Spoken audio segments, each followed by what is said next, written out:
নমস্কার বন্ধুরা, আজকে পড়ছি লীলা মজুমদারের পাকদণ্ডী বইটি প্রথম পর্বের ৫১তম অংশ।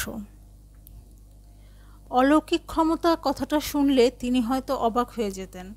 আমরা কিন্তু ওর ছেলে মেয়েদের কাছে আশ্চর্য সব গল্প শুনতাম। জ্যাঠামশাই যখন গণিতে MA পরীক্ষা দেবেন, প্রথম দিনের আগে বেজায় জ্বর হলো। কদিনের মধ্যে একবারও বই খাতা ছুঁতে পারলেন না। ঠিক আগের দিন রাতে তাই মন খারাপ করে শুতে গেছেন। রাতে স্বপ্নে দেখলেন যেন সেকালের সেনেট হাউসের একটা বড় থামের পাশে একটা থান ইট পড়ে আছে, তারই পাশে ওর সিট।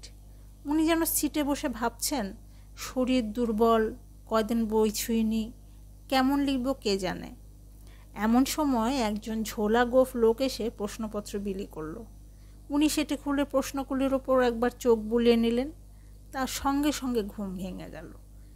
কিন্তু এমনই প্রখর ছিল তার স্মৃতিশক্তি যে ঘুম ভেঙেও প্রশ্নগুলি তার স্পষ্ট মনে ছিল।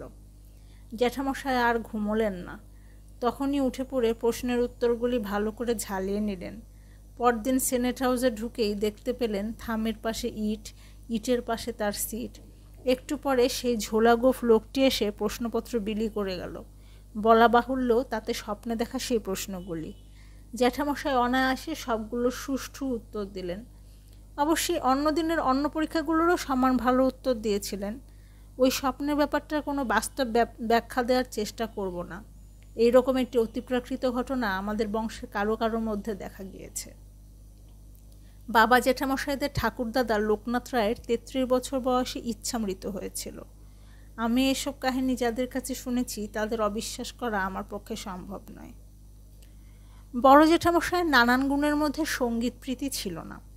বাড়ির ছেলে মেয়েদের কারো কারো গানের শখ ছিল, কিন্তু তার সামনে গাইবার সাহস ছিল না। শুনেছি একবার দেশ থেকে বাবাদের এক ভাগ্নে এসে গুনগুন করে গান গাইতে গাইতে সিঁড়ি দিয়ে নামছিল। ঠিক সেই সময় জ্যাঠামশাইও কলেজ থেকে ফিরে সিঁড়ি দিয়ে উঠছিলেন। তাকে দেখেই ছোকরার গান বন্ধ হয়ে গেল। সে পাশ কাটিয়ে নেমে গিয়ে চো চো দৌড় দিল। জ্যাঠামশাই অত্যন্ত উদ্বিগ্ন হয়ে উপরে উঠে জ্যাঠাইমাকে বললেন, বিরুটার বোধহয় দারুণ পেট ব্যথা, গোঙাতে গোঙাতে সিঁড়ি দিয়ে নামছিল। আমাকে দেখে বোধহয় ওষুধের ভয়ে পালালো, তুমি বার্লির ব্যবস্থা করো। বড় জ্যাঠামশাইয়ের প্রকৃত চেহারা দেখতে হলে খেলার মাঠে দেখতে হতো। এত কড়া মানুষ যে খেলাধুলায় এত উৎসাহী হতে পারে, একথা তাকে না দেখলে বিশ্বাস হতো না। তিনি বাস্তবিকই বিশ্বাস করতেন ক্লাসরুমে সব মানুষটা তৈরি হয় না, অর্ধেকটা হয় খেলার মাঠে। আমাদের গোটা পরিবারকে তিনি কি গভীরভাবে এ বিষয়ে প্রভাবিত করেছিলেন সে প্রসঙ্গে পরে আসব। তার হাতে তৈরি দুটি মানুষের কথা বলেছি, ছোট জ্যাঠামশাই আর বাবা। আরেকজন ছিলেন আমার সুন্দর জ্যাঠামশাই, মুক্তিদা রঞ্জন। ইনি এক আশ্চর্য মানুষ ছিলেন, বিদ্যাসাগর কলেজের গণিতের অধ্যাপক। এটুকু বললে কিছুই বলা হয় না। গণিত ছিল তার ধ্যান জ্ঞান।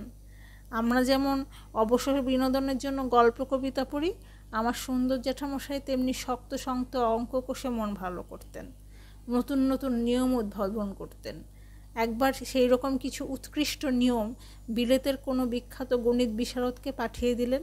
তিনি চিঠির একটা মামুলি উত্তর দিয়ে নিজের বইয়ের নতুন সংস্করণে সুন্দর জ্যাঠামশাইয়ের নাম উল্লেখ না করে নিয়মগুলি ছেপে দিয়েছিলেন, যেন তার উদ্ভাবন। দয়া করে জ্যাঠামশাইকে বইয়ের একটা কপি পাঠিয়েছিলেন। জ্যাঠামশাই কোনো উচ্চবাচ্য করেননি। অসম্ভব গায়ের জোর ছিল সুন্দর জ্যাঠার। বাবার কাছে শুনেছি কোনো জিমনেশিয়ামে বাবাকে আর ছোট জ্যাঠাকে নিয়ে সুন্দর জ্যাঠামশাই অভ্যাস করতে যেতেন। তার প্যারালাল বারের খেলা দেখে বাবারা স্তম্ভিত হয়ে যেতেন। রিং ধরে ঝুলে শরীরটাকে হাতের দৈর্ঘ্যের উপর তুলে ফেলতেন। তারপর মাঝে মাঝে বাবাদের ডেকে বলতেন, কুইল্লা শম্ভুয়া ঝুল্লা পর। অমনি বাবা আর ছোট জ্যাঠামশাই তার দুই ঠ্যাং ধরে শূন্যে ঝুলে পড়তেন, কিন্তু কিছুতেই তাকে টেনে 1 ইঞ্চিও নামাতে পারতেন না। এই মানুষটিকে আরও কাছে পেয়েছিলাম যখন আমরা মাস 2 পরে চক্রবেড়া রোডের বাড়ি থেকে রসা রোড আর জাস্টিস চন্দ্র মাধব রোডের মোড়ের একটা বাড়ির দোতলার ফ্ল্যাটে উঠে এলাম। বাড়িতে এক টুকরোও আসবাব ছিল না। আমরা মাদুরে বিছানা পেতে শুতাম, আসনে বসে খেলতাম, হেঁটে স্কুলে যেতাম। দাদা রোজ হেয়ার স্কুলে যেত, বাকিরা কাছেই LMS স্কুলে ভর্তি হলো। অনেকে বলতো ওটা নাকি দুষ্টু ছেলেদের স্কুল, কিন্তু আমার সেরকম ধারণা হয়নি। দুষ্টু ছেলে কোথায় নেই। তেমনি আবার ওই স্কুলের অধ্যক্ষ ছিলেন সেকালের বিখ্যাত ফুটবল খেলোয়াড় বিদগ্ধ সুধীর চ্যাটার্জি। ওখানে খেলাধুলা, ব্যায়াম, বয় স্কাউট শিক্ষায়, ছবি আঁকায় যথেষ্ট গুরুত্ব দেওয়া হতো। এগুলি আমার মনকে আকৃষ্ট করত।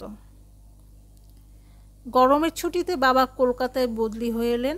এসেই ছাদে পাখা ঝোলালেন, টেবিল, চেয়ার, খাট, আলমারি কিনে ফেললেন। ফাঁকা বাড়িটা ভরপুর হয়ে গেল। কথায় কথায় বকাবকি সত্ত্বেও বাবা এসে পৌঁছলে মনে হতো এবার আমাদের বাড়ির ফাঁকাগুলি ভরে গেল। জীবনের দুঃখ, ব্যর্থতা সব মেনে নিয়েও বুঝতে পারি এমন পরিপূর্ণ শৈশব লাভ করা কত বড় সৌভাগ্য। সবসময় মনে হয়েছে আমাদের পায়ের নিচে শক্ত মাটি, মাথার ওপর সস্নেহ প্রহরা, আমরা বড় নিরাপদ।